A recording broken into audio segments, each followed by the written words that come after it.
На повестке дня очередного заседания ЦИК один вопрос – рассмотрение итогового протокола президентских выборов в Абхазии, которые состоялись 22 марта 2020 года. Предварительные итоги были объявлены, практически изменений никаких. Единственная одна необходимая процедура, которая должна была быть соблюдена к этому моменту, она соблюдена.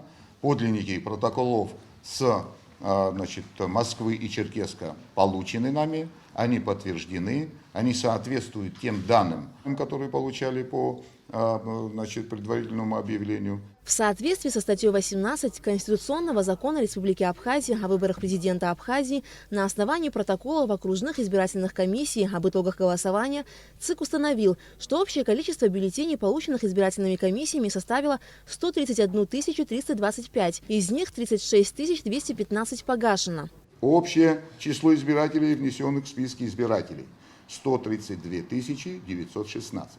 Общее число избирателей, получивших бюллетени для голосования, 95 110.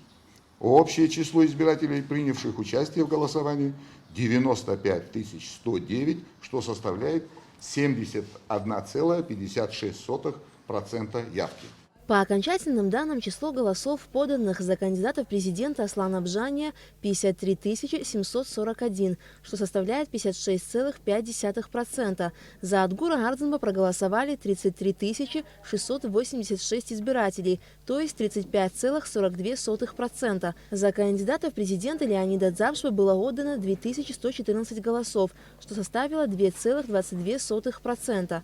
Общее количество голосов, поданных против всех кандидатов в президенты, 1666. Общее количество бюллетеней, признанных недействительными, 3902. От имени Центральной избирательной комиссии на основании статьи 18 Конституционного закона Республики Абхазия о выборах президента Республики Абхазия Центральная избирательная комиссия Республики Абхазия решила: первое, считать избранным президентом Республики Абхазия Бжания Аслана Георгиевича, набравшего 53 741 голос избирателей, что составляет 56,5% голосов избирателей, принявших участие в голосовании.